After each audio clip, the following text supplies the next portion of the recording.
कारपेथियन पर्वत की चोटियों के बीच कैसल नॉक्टर्न स्थित था, जो छाया और रहस्य में डूबा एक प्राचीन किला था। इसके टॉवर आसमान को छू रहे थे और इसकी दीवारें उन हवाओं को खौफ की कहानियां सुना रही थीं, जो इसके ठंडे पत्थरों से टकराने की हिम्मत करती थीं। इसके सबसे गहरे तहखाने में एक भूला हुआ कक्ष चांदनी रात से भी ज्यादा अंधेरे रहस्यों को समेटे हुए था। Lord Victor Dragonov Castle Nocturne के स्वामी प्राचीन वंश के एक पिशाच थे। उनकी आंखें अमृता की भयानक रोशनी से चमकती थीं और उनकी उपस्थिति एक भयानक महिमा को प्रकट करती थी। सदियों तक उन्होंने महल और आसपास की जमीनों पर लोहे की मुट्ठी से शासन किया, जो अनंत जीवन के अभिशाप से बंधा हुआ था।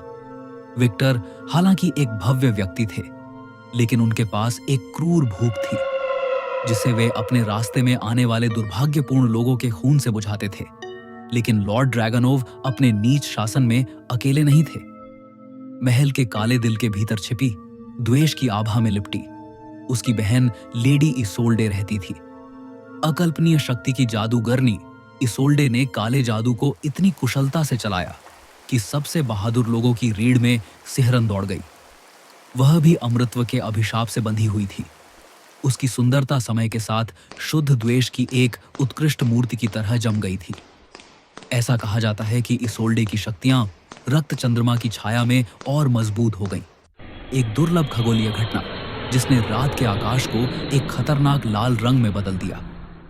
ऐसी रात में अनजाने मूर्ख को क्षितिज के सामने महल के सिलहूट से दूर रहना ही समझदारी होगी।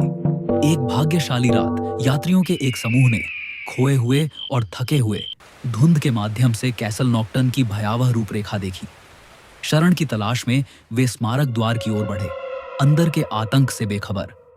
समूह में एलेना, एक बहादुर शिकारी, भाई टॉमस, एक धर्मपरायण भिक्षु, ग्रेगर, एक कठोर लोहार, और आन्या, एक कोमल हृदय वाली चिकित्सक शामिल थी। जब वे महल के पास पहुंचे तो लेडी इसोल्डे ने उनके आगमन को भांपते हुए अपने अंधेरे मंत्र तैयार किए, जबकि लॉर्ड विक्टर की प्यास तेज हो गई, जिससे एक भयावह शिकार की रात का पूर्वाभास हुआ। जब यात्री भव्य हॉल के अंदर कदम रखते थे तो उनका स्वागत भयानक सन्नाटे से होता था। हवा में सड़न और उससे भी कहीं अधिक भयावह गंध भरी हुई थी। जैसे जैसे वे महल के अंदर पहुंचते गए, पत्थर की दीवारें उन्हें घेरती हुई प्रतीत होने लगीं, जिससे उनका दम घुट रहा था। अचानक मशालें टिमटिमाने लगीं और बुझ गईं, जिससे वे अभेद्य अंधकार में चली गईं।